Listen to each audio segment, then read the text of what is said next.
हमारे विभिन्न ज्ञानवर्धक कार्यक्रम देखने के लिए आप हमें अभी सब्सक्राइब करें, बेल आइकन को प्रेस करें ताकि आप देख सकें हमारा कार्यक्रम सबसे पहले। और अधिक जानकारी के लिए फेसबुक पेज को लाइक करना न भूलें। जय माँ इंद्राक्षी। इंद्राक्षी धाम में दर्शकों, आप सभी का हम हार्दिक स्वागत करते हैं। आज के दिन जिन जातकों का जन्म दिवस है, मैरिज एनिवर्सरी है, उन सभी को हमारी तरफ से बहुत बहुत शुभकामनाएं। आज हम बात करते हैं संतान का जिद्दी होना। यदि संतान अत्यधिक जिद्दी हो जाए और कहना ना माने, बात बात पर उनकी जिद आपके सामने आती हो, तो आपको क्या करना चाहिए और संतान आखिरकार ऐसी क्यों होती है, उसका कारण और निवारण दोनों ही चीज हम आपको आज बताएंगे। आइए आज का पंचांग देखते हैं। 16 जुलाई सन 2021 दिन शुक्रवार, आषाढ़ मास शुक्ल पक्ष संवत 2078, तिथि षष्ठी, नक्षत्र हस्त, राहु काल 10:30 से 12, दिशा सूल पश्चिम दिशा। आज जैसे कि 16 जुलाई है, शाम को तकरीबन 5 बजे के आसपास सूर्य भी राशि परिवर्तन कर जाएंगे। हमने सूर्य के राशि परिवर्तन के उपाय भी बताए हैं और कल 17 तारीख है, कल तकरीबन सुबह 9:30 बजे के आसपास शुक्र का राशि परिवर्तन होगा सिंह राशि में। हमने वो उपाय भी बता दिए हैं, तो कृपया सूर्य का परिवर्तन और शुक्र का परिवर्तन, इन दोनों कार्यक्रमों को भी आप लोग सुन लें और वो उपाय कर लेना। अब हम आज की बात करते हैं। कोई माता पिता नहीं चाहता कि उसके बच्चे बहुत जिद्दी हों, लेकिन कई बार जिद इतना हद पार कर जाती है कि व्यक्ति की नाक में दम आ जाता है। हम वो जिद की बात कर रहे हैं। एक मतलब बहुत ज्यादा जिद बच्चे जब करने लगते हैं तो माता पिता पीड़ित हो जाते हैं। अच्छे से सभी पढ़ाना बच्चों को चाहते हैं। जो चीजें हमने प्रयोग नहीं की, वो वस्त्र, वो कपड़े, वो किताबें, वो स्कूल, हम सब कुछ बच्चों को दिलाना चाहते हैं और देते हैं, फर्ज भी है। लेकिन उसके बाद भी जब संतान इतनी जिद पर अड़ जाए तो मन पीड़ित हो उठता है। उस समय हमें समझ में नहीं आता कि हम क्या करें। कई बार बेबसी में हम बच्चों के ऊपर हाथ भी उठा देते हैं, डांट भी देते हैं, पीट भी देते हैं। मन तो फिर हमारा दुखता है ना भाई, माता पिता हैं, कोई माता पिता बच्चों को पीटने में खुश नहीं होता है। मन दुखता है, मन पीड़ित होता है, लेकिन बच्चा फिर भी नहीं मानता है। फिर माता पिता थक हार करके बैठ जाते हैं। जन्म पत्रिका, अगर वैदिक जन्म पत्रिका बच्चे की बनी है तो पंचम भाव और प्रथम भाव और द्वितीय भाव, ये 3 भाव अपने बच्चे की कुंडली के जरूर किसी मर्मज्ञ से दिखाइएगा। नोट कर लीजिए मेरी बात। प्रथम भाव, द्वितीय भाव और पंचम भाव। जन्म पत्रिका का पंचम भाव बुद्धि विवेक को बताने वाला होता है कि बच्चे की जन्म पत्रिका का पंचम भाव उसके बुद्धि विवेक के बारे में क्या बता रहा है। द्वितीय भाव बच्चे की वाणी का होता है। आप बच्चे कई बार ऐसी बातें बोल जाते हैं, हमेशा कर्कश बोलेंगे, उल्टा बोलेंगे। मेरी बात को कृपया आप नाराज ना होना, मैं ये सब्जेक्ट है इसलिए बता रहा हूं और इस तरह की भी दुनिया है। तो द्वितीय भाव से उनकी वाणी का पता लगता है कि वाणी की क्या कौशलता। अब हम प्रथम भाव की बात करते हैं। जन्म पत्रिका का प्रथम भाव भी लगन होता है, लेकिन वो भाव भी हमें बहुत कुछ समझा जाता है। लगन का मतलब है जैसे भवन की नींव होती है, बेस।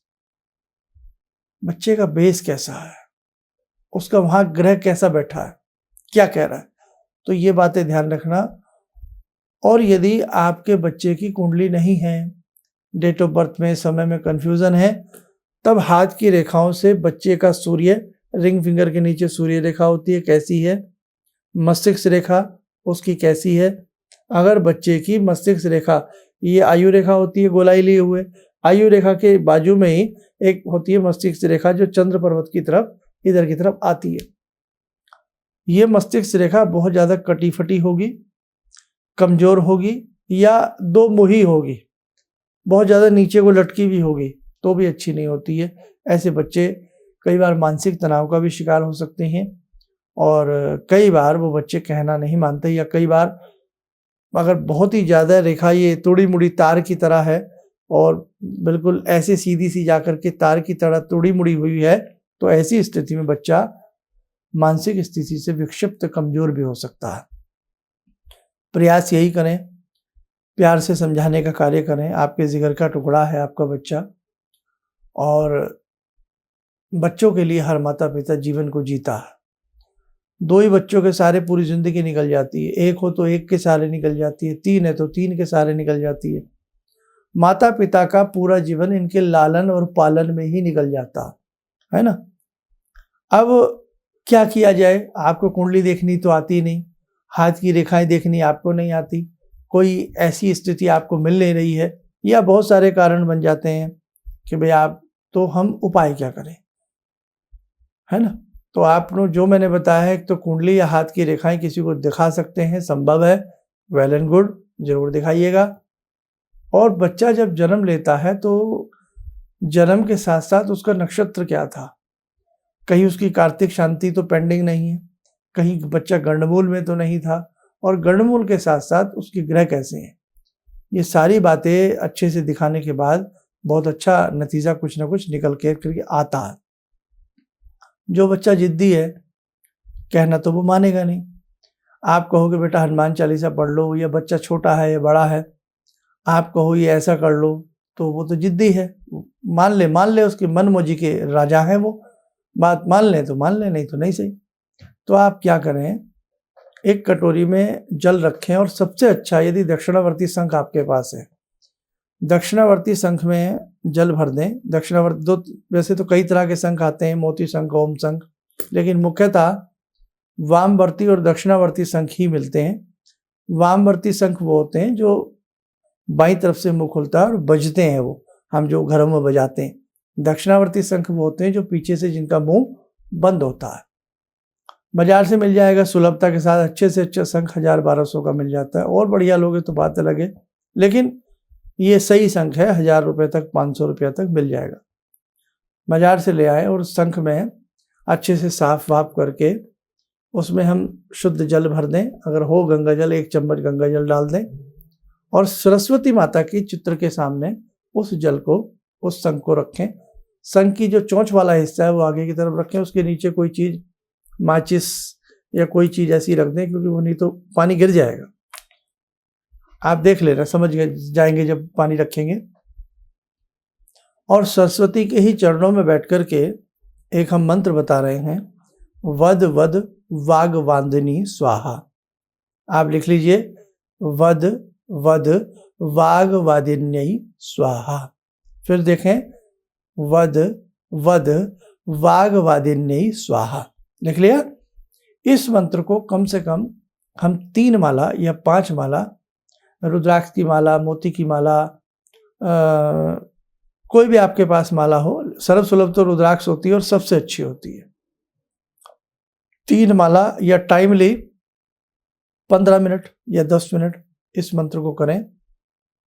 और इस मंत्र को करने के बाद फिर हम क्या करें, गायत्री मंत्र करें। 1 माला गायत्री मंत्र की करें। मानसिक, उपांशु, वाचिक, जैसे आप जपना चाहे जपें। रुद्राक्ष की माला से ही सूर्य नारायण का ध्यान करते हुए, पहला सरस्वती का ध्यान करते हुए, बस इतना आप 40 दिन लगातार करिए। अब उस शंख को हाथ में लीजिए, भावना कीजिए, हे माँ सरस्वती, हे माँ गायत्री, मैंने जो मंत्र पढ़ा है उस मंत्र की शक्ति इस जल के अंदर आ गई है। वो जल किसी कटोरी में, बर्तन में निकाल लें। वो जल बच्चे को किसी भी तरह से पिलाइए। आपको अनुभव हो जाएगा आपका बच्चा सन्मार्ग की तरफ चलेगा, कुमिति को छोड़ेगा, और सुमिति माँ सरस्वती शारदा की कृपा से उसके अंदर उत्पन्न होना प्रारंभ हो जाएगी। और दूसरी बात, जब जब उसका जन्मदिन आता है, जन्मदिन पर उसके वजन के बराबर आप दाना ले लें और वो पक्षियों को डालना शुरू कर दें। गौशाला में जाकर के हरा चारा डालना शुरू करें। और ये जो कटते केक, बुझती मोमबत्तियां हैं, इन्हें आप बंद कर दें।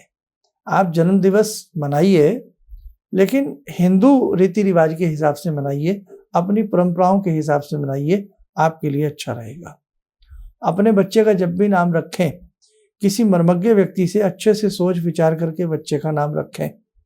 देखो, नामों में हालांकि नाम से भाग्य नहीं बदलता, लेकिन बच्चे के ऊपर नामों का प्रभाव आता। आज भी कोई अपने बच्चे का नाम रावण नहीं रखता, कंस नहीं रखता। क्यों नहीं रखता? समझ गए ना? इसीलिए नाम भी बच्चे का प्यारा सा रखें। आज अंग्रेजी हमारे ऊपर हावी हो गई है, न जाने कैसे कैसे नाम हम बच्चों को रख लेते हैं। खैर रखिए साहब, वो आपकी बात है, लेकिन मेरी बात, मेरे साथ सब्जेक्ट चल रहा है तो मुझे बताना पड़ेगा। अब एक काम तो ये करिए। दूसरी बात, हर पूर्णिमा को आप चंद्रमा को अर्घ्य दीजिए ज्योत जला करके। छोटी सी देसी घी की ज्योत जला लें और चंद्रमा को दीप जला करके प्रदान करें, प्रस्तुत करें, इसे दीपदान कहते हैं।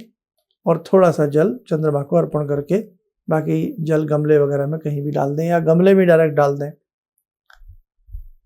ये आपने कर दिया। और हर पूर्णिमा की रात्रि में, वैसे तो आश्विन पूर्णिमा में हम करवाते हैं या गुरु पूर्णिमा में, आप हर पूर्णिमा की रात्रि में थोड़ी सी खीर बना लीजिएगा, पोहे वाली या चावल वाली।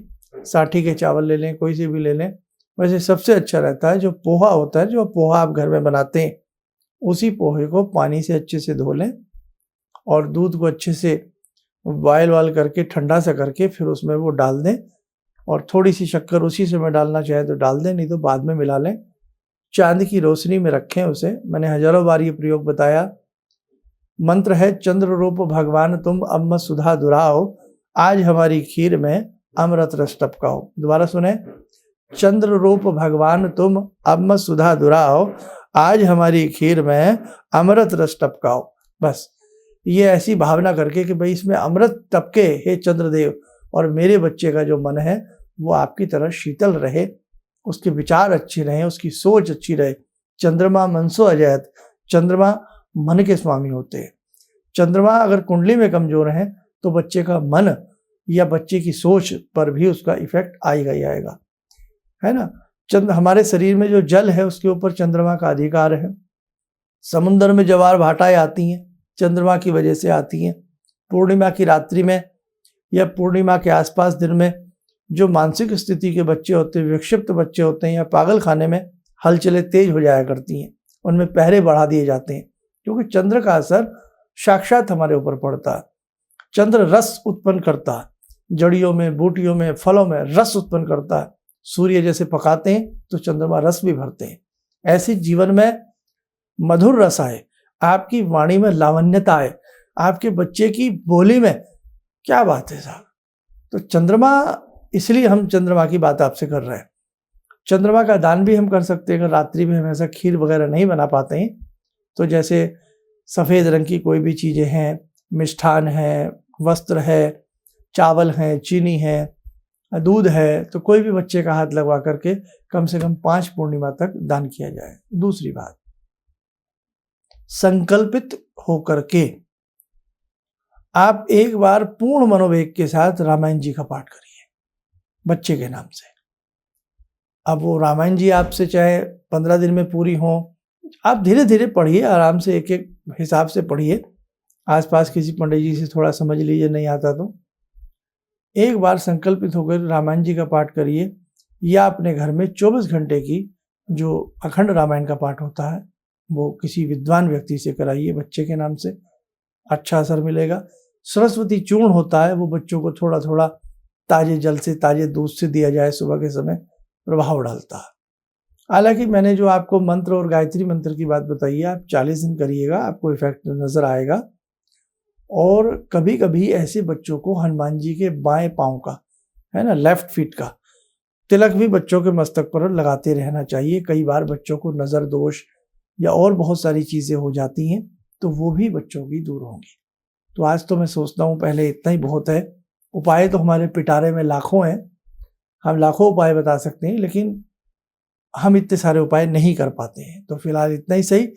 और ये तो थी एक सबके लिए आम सी बातें, लेकिन अधिक गहराई में यदि आप जाना चाहते हैं और सोलिड इलाज चाहते हैं तो उसके लिए आप वैदिक जन्म पत्रिका कभी कहीं से भी बनवाएं और एक बार उन मर्मज्ञ को अपनी बच्चे की कुंडली वगैरह दिखा लें, अच्छा लाभ मिलेगा।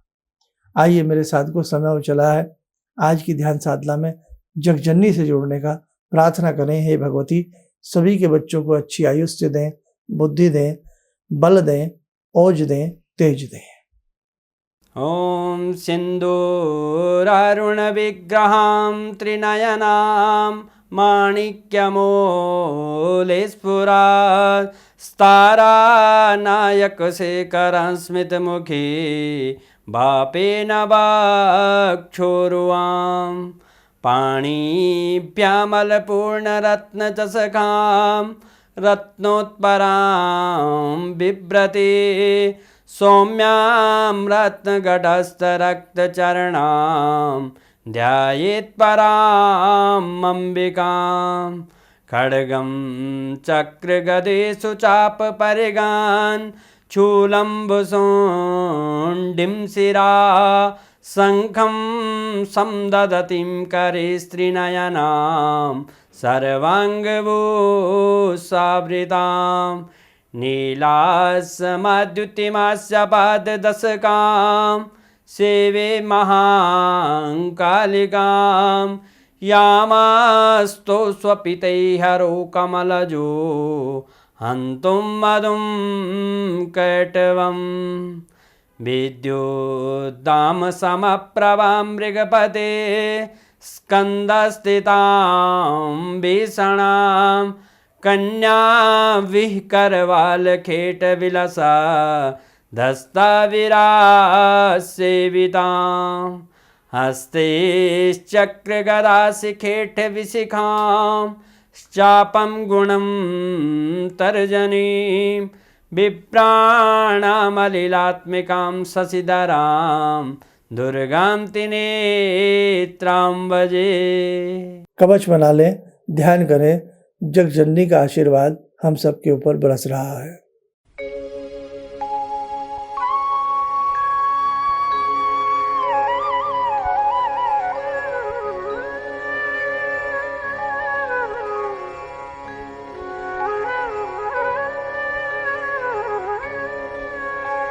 ओम बोलते हुए नेत्र खोलें, सामान्य हो जाए। देखो साधको, ऐसा कोई चीज नहीं है संसार में जो असंभव हो। सवाल है तो जवाब भी है, समस्या है तो समाधान भी है। बस जरूरत है कि सही समाधान हो जाए और सही तरीके से आपकी कुंडली को पढ़ा और समझा जा सके। आप सब स्वस्थ रहें, आपके बच्चे वैभवशाली बने और ज्ञानवान बने। इन्हीं शुभकामनाओं के साथ हम अपनी वाणी को विराम देते ही जय मां इंद्राक्षी।